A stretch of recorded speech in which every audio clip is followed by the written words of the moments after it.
200% of what you needed, you're actually doing okay.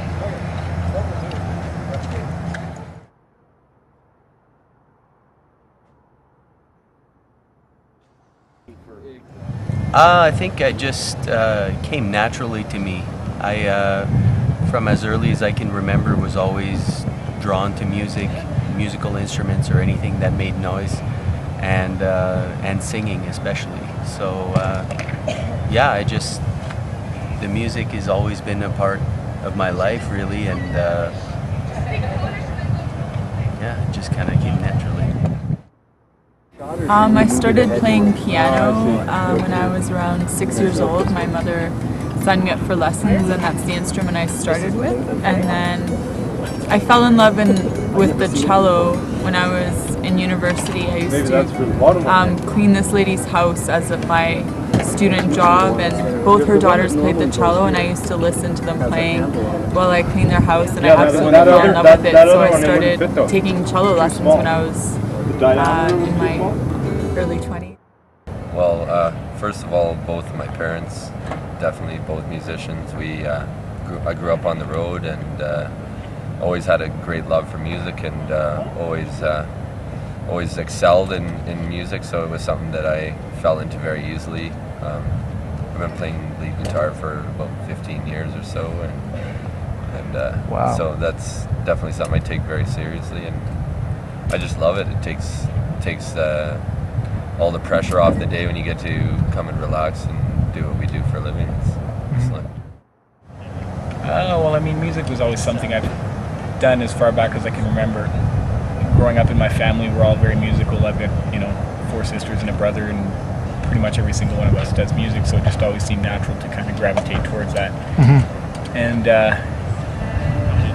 just growing up through, I guess, the turbulent years of teenagehood, I gravitated towards music as a form of release, and just to vent frustrations or anything that I was going through at the time. So.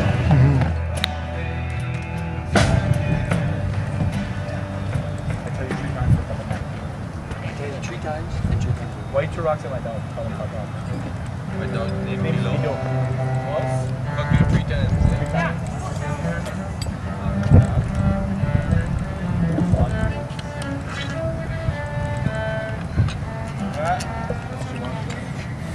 Alright. Chat interfere. This is the head. You know what? That Does it slide inside of here or just on the outside?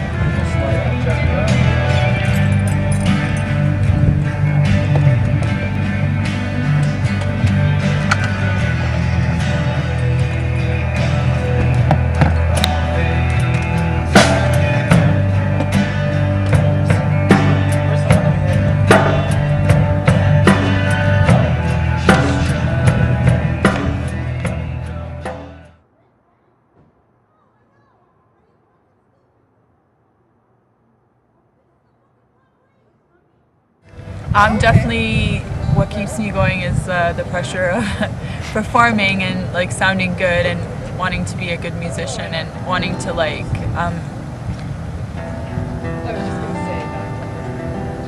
just do your best, hey? just like help people enjoy the music.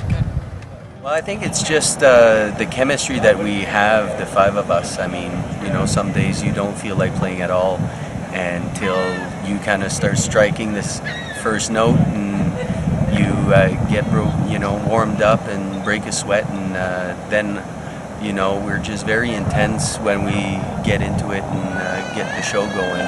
That it kind of comes from somewhere anyways. I think it's just the collectiveness of our efforts. Well, one thing about music for me that was, I found it was something that really helped me through life, like I said, and there was always, at any point in my life, there was always a song that I could relate to and that would help me get through these things. So I mean, the idea of being able to write or be a part of a song that will, eventually help somebody get through something in their life, to me, that's something that drives me to do it every day and keep doing it. It's if I can help somebody out the way I was helped out in life, it would be pretty rewarding, I think. Definitely just our own personal growth and where we see ourselves going. We have, all have a vision of our goal to make it somewhere by a certain time, and that's definitely what keeps us pushing forward. We set goals for a year, and we like to be able to accomplish all those goals, and if we don't,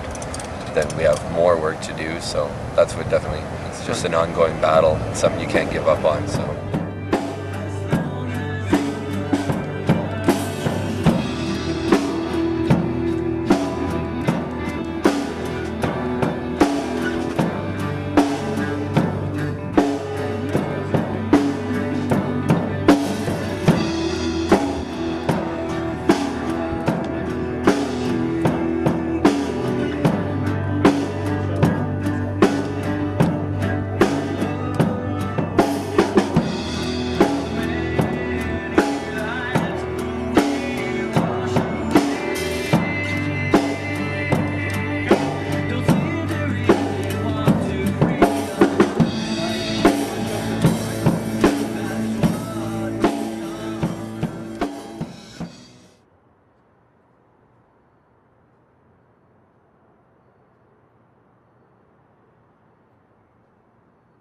Well, the first piece of advice I would give would be to practice relentlessly, practice, because without putting in those hours and that time, it's you're not going to get that far. Having confidence in yourself and what you're doing would be the second piece of advice I would give, and believing that it's possible. And the third would be to practice some more after you did those first two. Great. It's the foundation. First thing is leave your ego at the door to be able to do any growing as a musician.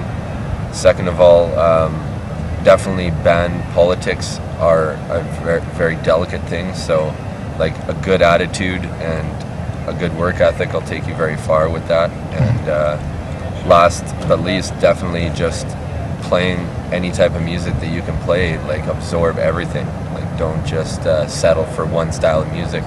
Take it a step further and learn something and push yourself and challenge yourself with something you've never played before. Right. So yeah. Cool. So yeah, perseverance, follow your heart, and be yourself.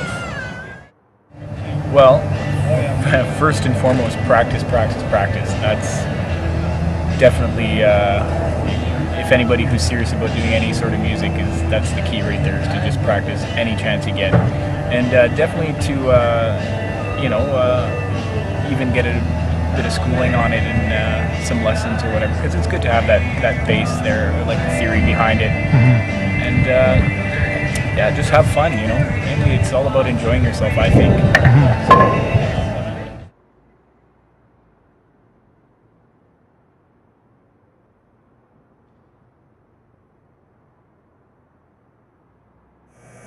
Well, there's always a challenge of trying to meet in the middle, artistically with your, you could say with your client, but with your band. They have a vision, and you try to match to that. But there's also the goal of having happy accidents, as we like to call them.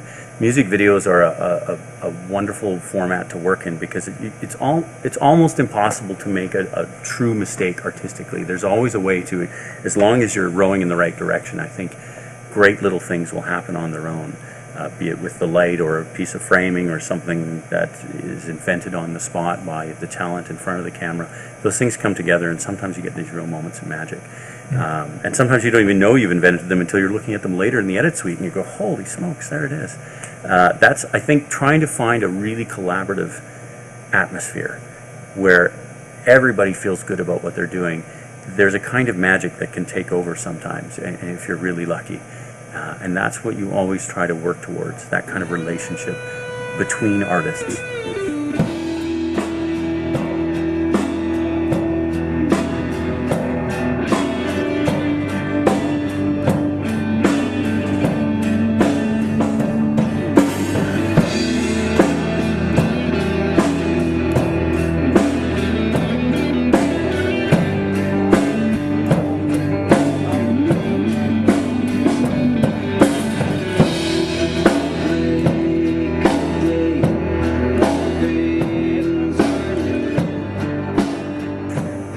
Well, it seemed like every time I'd set my camera down and go watch Wes Doyle's work, he's been a friend and a mentor to me, and just to watch that man, when you just give him free rein to explore with the camera and watch him make a relationship, particularly with JF and that 30-foot jib. There's one shot we can think of where he comes from very, very high and the camera swings all the way down low and looks right up at him. It's a beautiful piece. And you know, just to watch that happen in the moment is really, really, really thrilling.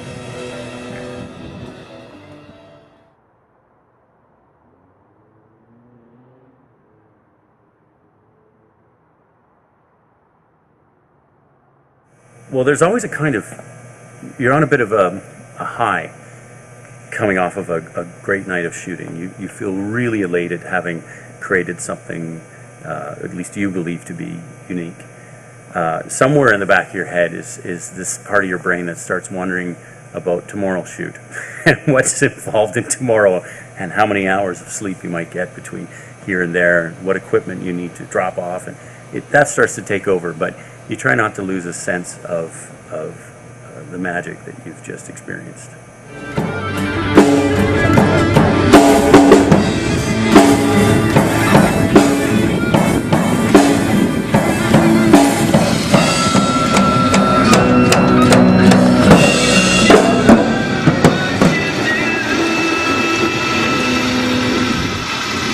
Right into the next one, or you guys need a minute? We probably just need to change exposure here. Yeah. How was that? A 3 gram up there too? Good. No, not at all. I guess you would have seen the body on the ground.